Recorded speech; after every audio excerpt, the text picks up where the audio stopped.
Role of schools. Now let us see what is the role of schools in this social reproduction process. From the conflict theory's point of view, we see that schools are placed for power struggles. یعنی schools بھی ایسی ہی جگہ ہیں جہاں طاقت کو حاصل کرنے کے لیے ایک اسٹرگل جاری ہے at a conscious and subconscious level, جہاں بچے جو ہیں وہ اس چیز میں مشغول ہیں نہ جانتے ہوئے بھی کہ وہ کس طرح سے جو ہے وہ خاص قسم کی پارز جو ہیں سوشولوجیکل پارز انہیں حاصل کرنے میں مشغول ہیں. اور اسی طرح سے جس طرح ہماری سوسائٹی کے جو ہیں سوشل بیٹل فیلڈز ہمیں نظر آتی ہیں کہ ایک جنگ کا سا سما ہے معاشرے کے اندر جس میں کھینچا تانی ہو رہی ہے، جس میں ایک جھگڑا ہو رہا ہے کانشیس اور سب کانشیس لیول پہ پاور پوزیشنز کو اٹین کرنے کا.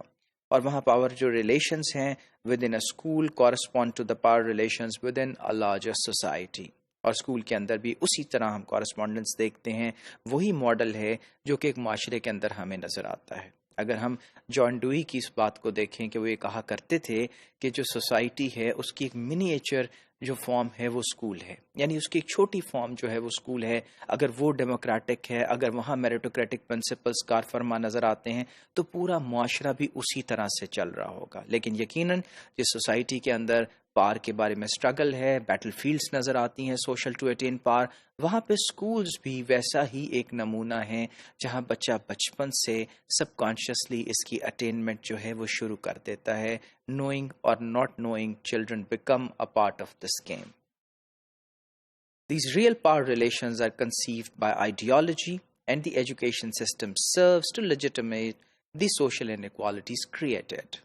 اب ہے کیا کہ جو اصل پاور ریلیشنز ہیں ان کو آئیڈیالوجی کے ذریعے کنسیو کیا جاتا ہے. وہ جو ذہن بنایا جاتا ہے کہ یہ تم سے چھوٹا ہے، یہ تم سے بڑا ہے، اسکول کی آیا سے اس طرح بات کرنی ہے، ٹیچر سے اس طرح بات کرنی ہے، پرنسپل سے اس طرح سے بات کرنی ہے، یہ بچہ جو ہے یہ تھوڑا غریب دکھتا ہے اس سے اس طرح سے بات کرو، یہ ایک سوشل گروپ ہے یہاں صرف امیر بچے بیٹھ سکتے ہیں، وہ بچے جو کینٹین سے چیزیں خریدنے کی قوت رکھتے ہیں. تو یہ باتیں اگر آپ دیکھیں تو ہمیں یہ ریلیشن اسکول کے اندر بکھرے ہوئے نظر آئیں گے.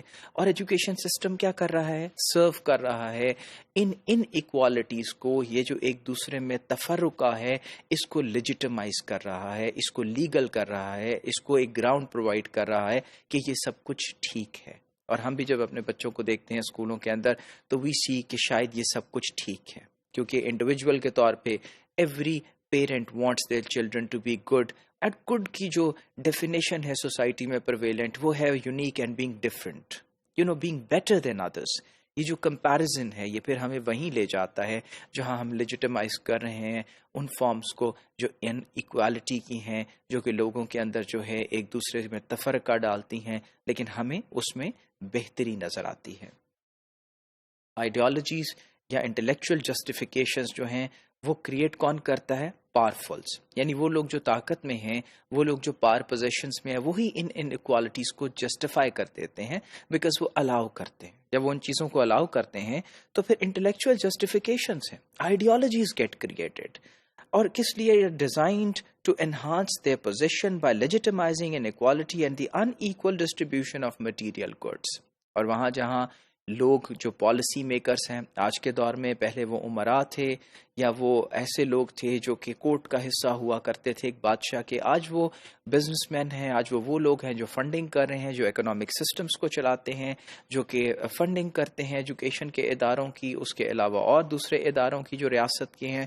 اور کیا ہے کہ وہ لیجیٹمائز کر رہے ہیں ان انیکوالٹیز کو، جہاں جو گڈز ہیں ان تک رسائی جو ہے وہ ہر شخص کی ایکول نہیں ہے. For instance a normal person کی not buy a big house, he's supposed to buy a small house, supposed to buy a small car or a motorcycle.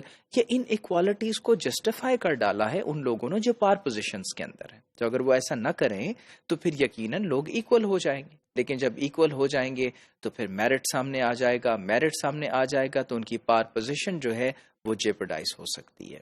So this is the internal story.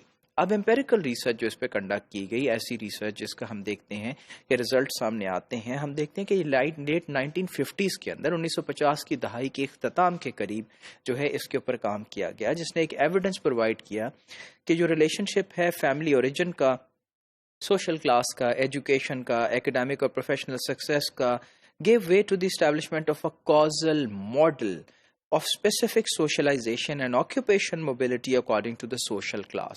Now what is to look is look at the last paragraph you'd see کہ اس نے کس طرح سے رستہ دیا ان سب تعلقات نے. ایک کیجول ماڈل بنا دیا, ایک اسٹیبلش کیا جو کہ اسپیسیفک سوشلائزیشن یعنی ایسی سوشلائزیشن جو خاص قسم کے حلقوں میں کی جاتی ہے.